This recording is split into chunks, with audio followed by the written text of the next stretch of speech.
Now today, we are going to be receiving communion.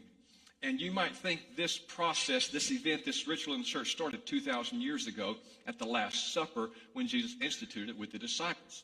But it really goes back 1,000 years before that. And 1,000 years before that, the nation of Israel, the Jewish people, they are in Egyptian bondage. They're in slavery. And they have been slaves for 400 years. God has called Moses to bring them out of that slavery. And God is dealing with Moses to talk to the Pharaoh, who is the leader of Egypt, the one who has kept the Israelites in slavery for 400 plus years. And it's reached the point in time where God has told Moses, go tell him, let my people go. And if he doesn't, here's what's going to happen.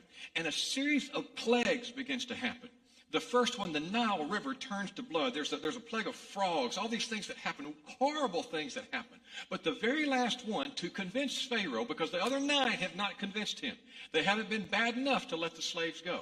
The 10th one is God says, I'm going to send the death angel over the land of Egypt, and the firstborn of everything will die. Who is the oldest child in your family? Raise your hand.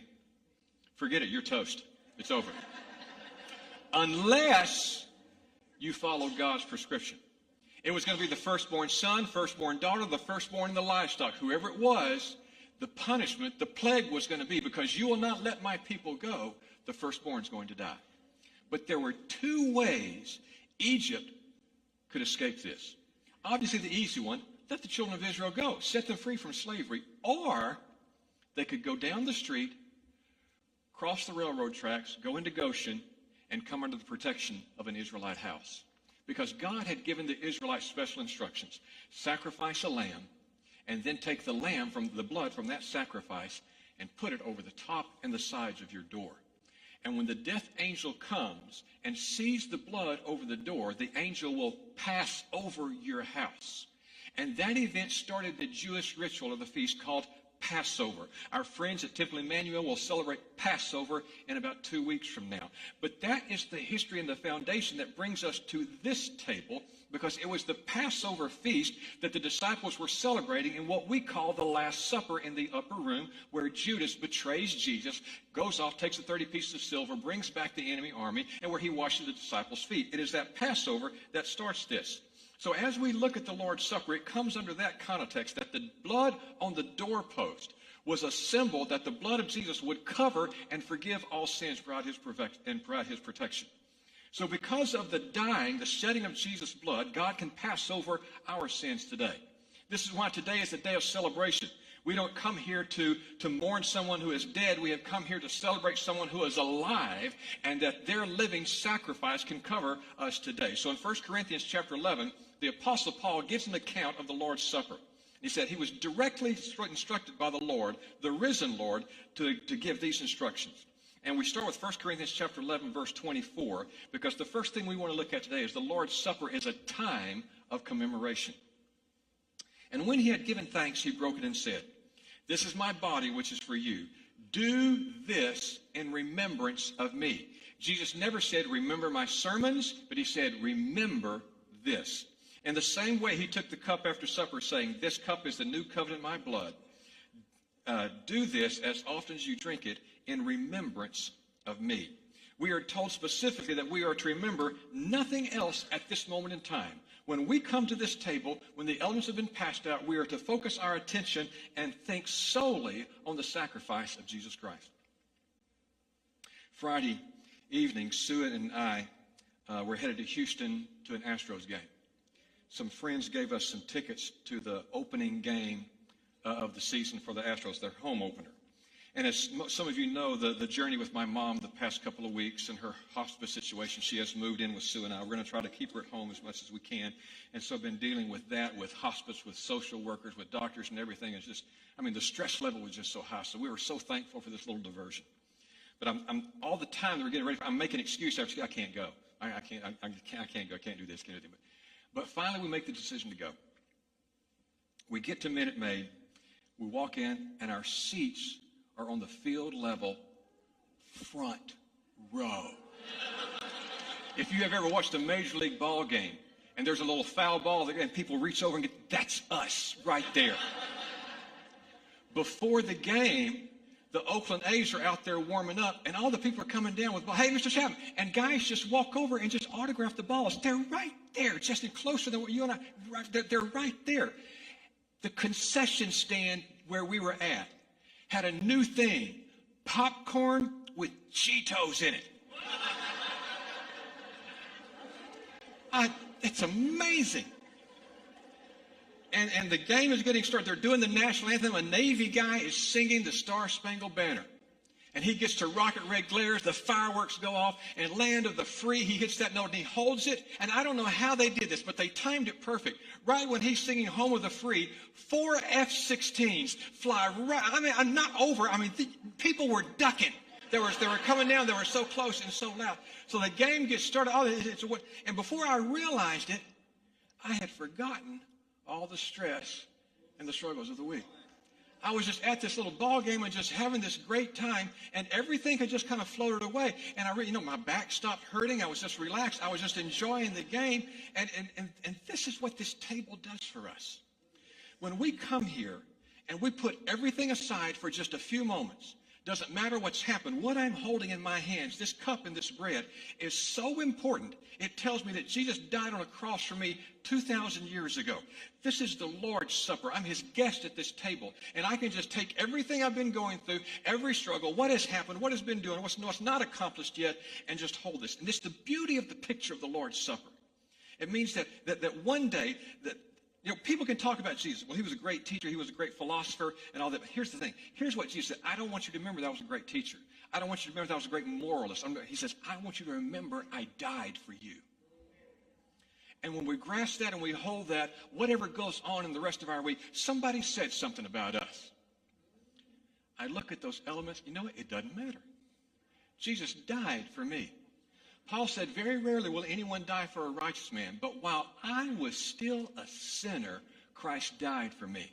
So when I come to this table, I just forget everything else, and I just hold those elements, and I realize there is a Savior who atoned for my sins and makes my life worth living.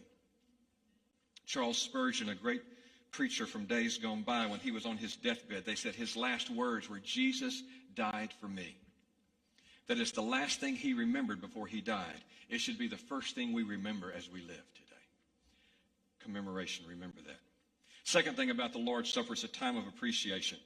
It's a time that we get to come to the table and thank God for sending his Son in bodily form to sacrifice on the cross so that our sins may be forgiven.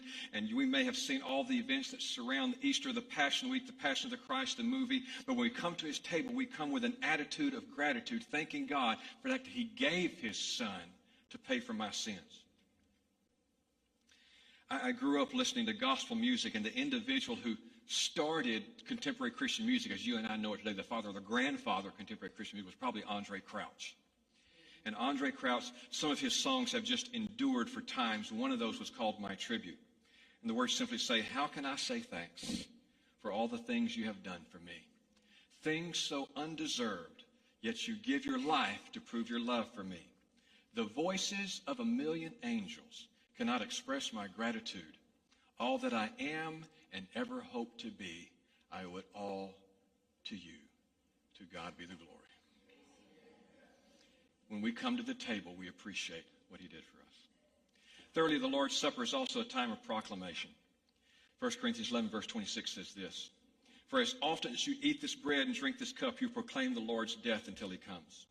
Do you know we're listening to a sermon when we hold those elements in our hand? There's a sermon that is being preached, and it's one of the most eloquent sermons about the death of Christ that could ever be preached. And I know there are some people who are puzzled by some of the rituals that we do in our church. They're puzzled by what does the bread mean? What does the cup mean? What's the use of that? And they're even puzzled a little bit by water baptism and these symbolisms. But God in his omniscience, in his all-knowing, his understanding, gives us these pictures that explain to us things that have a deeper meaning. For example, water baptism. What in the difference does it make if somebody gets wet? Why are they baptized in water? But it teaches this amazing story that we identify with Christ. He died and was buried. As we die to an old life of sin, we are buried in that water. And just as he was resurrected from death, we too are resurrected from death. So water baptism has that significance to it. Paul said in Romans chapter 6, verse 4, therefore we have been buried with him through baptism into death, so that as Christ was raised from the dead through the glory of the Father, so we too might walk in newness of life. Paul's meaning is crystal clear. Baptism is a picture of the death, burial, and resurrection of Jesus Christ and how it touches our life. In the same way, the bread of the Lord's Supper represents his body, the cup represents his shed blood, and this is a wonderful opportunity to paint this picture, to tell this story of what happened on the cross. We have varied communion in the past in different ways, and not just try to do something different, but for a different purpose and different meaning. We used to have family worship where we brought the children into the sanctuary for worship on a Sunday. Now family worship is where we send the parents off to the children. But we would have family communion.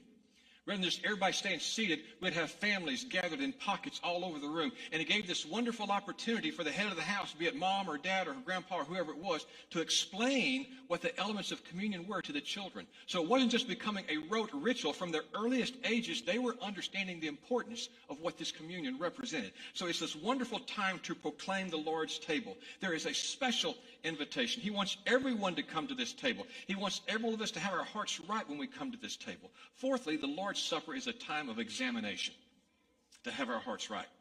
Therefore, whoever eats the bread or drinks the cup of the Lord in an unworthy manner shall be guilty of the body and blood of the Lord. But a man must examine himself, and in so doing he is to eat of the bread and drink of the cup. That word examine there literally means to prove, to quantify. In other words, before you take the Lord's Supper, we are given this phenomenal opportunity to make sure we are right. Now, over the years as pastor, I have watched and seen, and people have told me, sometimes the communion elements are being passed out, and some people will not take it. Well, you know what? I'm angry at somebody. I'm upset. Somebody said something, I'm offended, and they won't take communion. And sometimes they try to twist it to make it look how spiritual they are. Well, I'm not going to take communion. You know what communion does? And I don't even know if these are the right words to say. Communion forces you to deal with that sin in your life. As they're coming down the aisle with that cup and that bread, you realize, I need to be right. If there's something going on in my heart, what does communion make me do? Think about it. You know what? I've got some things in my life that are not right now. God, while I've got this in my hands, what a wonderful opportunity as I am reminded of your sacrifice for me. I ask that you forgive me of these sins. If I've got something against my brother, my sister, I ask you that you forgive me that, because I want to partake of this communion with a right heart and a right mind today. So it is a time of examination as well. Now, there's something unique about this. When you consider, and you know in the past I have talked about there is always a direct connection between the physical and the spiritual. And some things are just unique like that. There is a certain component of grape juice that affects you in a way that it stops the growth of cataracts in your eyes. Did y'all know that? I didn't either. But I was studying for this. There is a component, there's an element in that grape juice, that causes you to have good sight physically. Spiritually, as these elements are coming around, it causes you to stop and think and examine. It gives you good spiritual sight. What's happening in my life right now that's not right? What's happening in my life that could be better? And as you hold those elements, it gives you that opportunity to examine your life, to examine your heart, and say, you know what? I'm going to take this opportunity to make this right.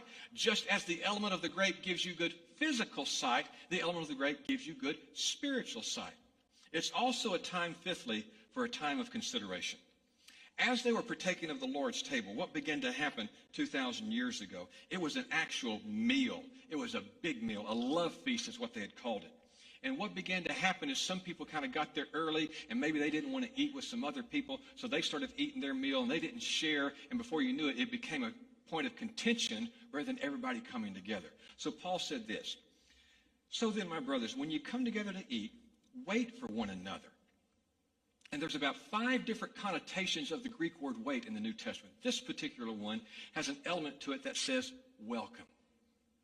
When we come to this table and you realize if it was not for the grace of God, if it wasn't for the love of God, and that begins to run through your mind, all of a sudden, all the things you're doing to pass judgment on other people, that just kind of fades away. It puts it in perspective. And we come to this table, and no matter what the socioeconomic status is, no matter what somebody's job is, no matter what car they drive, no matter where they're at, everybody in this room, all of a sudden we wait and we come together at the table because there's this amazing unity that at this table, everybody's the same. Everything has been washed away, erased away. And here we are, this spiritual family at this table. He says, wait and welcome one another to come to this table. It's a time for us to remember each other. It's a time for us as we come to this table, we hold those elements, to look at the people in front of you and say, God cares about them. To look at the people behind you and say, God cares about them.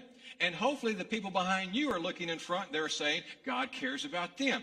And when you get that mindset, all of a sudden, all these things that separate us don't matter anymore, because we have come to the table as a family, and we consider one another. As a matter of fact, when we used to do family communion, we'll do it some more again, but we would take time and we'd just say, I want the Spirit to move you today, and during this time of communion, if there's somebody you want to pray for, go do that. And we'd sit back here and watch. There'd be prayer groups all over this room as we took this opportunity for the Spirit to lead people to consider what somebody was going through. Somebody may have known the struggle they were going through and just took communion over there with them and prayed with them. So it's a special time of gathering. And finally, the Lord's Supper is a time of anticipation.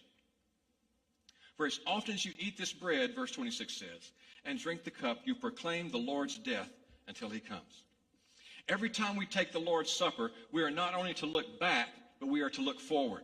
We are to take the supper, Jesus said, he says, and we're going to partake of this only until he comes back.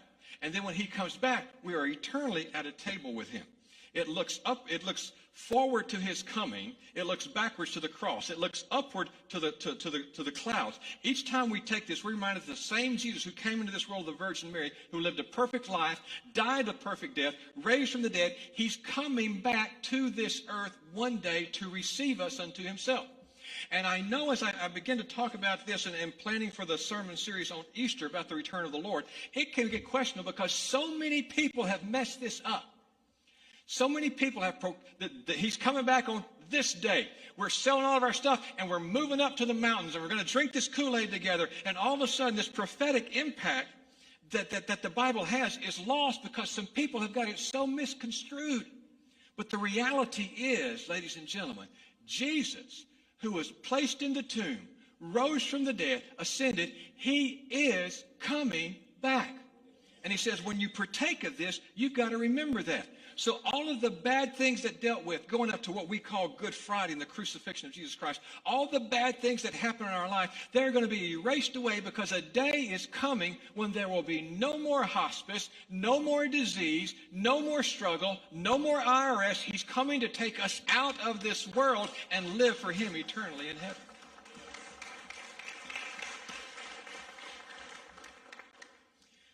So in result of all of the bad things that were part of it, the good thing of the Lord's table is the anticipation. There is a town in Alabama that was dependent upon the cotton crop. Most everybody in the town was a farmer of cotton. And it looked like one year there was going to be a bumper crop. You could look out on the fields. They were white. They were getting ready to pick them. But all of a sudden, this little insect got introduced, the boll weevil. And it destroyed the entire cotton crop. Everybody in town, because as the cotton farmers decreased in their economic value, everybody else did too. The stores were having to close down. Doctors, everything was being affected because this main crop, this main part of their economy had been destroyed. But there was one farmer who began to think, how do we overcome this? How do we conquer this? Just began to do some research, and he found out that boll weevils do not like peanuts. So he planted peanuts. And then another guy down the street planted peanuts. Then another guy on the other side of town planted peanuts. And all of a sudden, all the cotton is gone, yes, but everybody's planting peanuts, and the town explodes again. And today, if you go to Enterprise, Alabama, as you pull into city limits, there is a statue right there at city limits. Now, if it had been me, I would have put a statue, the first farmer who understood and researched and tried it and stepped out on that limb to do something that had never been done before. Maybe it was the farmer. If you go to Enterprise, Alabama, there is a statue of a boll weevil as you enter town. Because they understood out of that bad, that is where the greatest blessing came. And out of what Christ did for us on the cross, the bad. If you saw the movie The Passion of Christ, I cannot imagine the reality of what Jesus went through on the cross. But out of that bad comes this amazing good thing. Our redemption, our joy, our hope, our peace, and yes, someday an eternity in heaven. All because of what that table represents.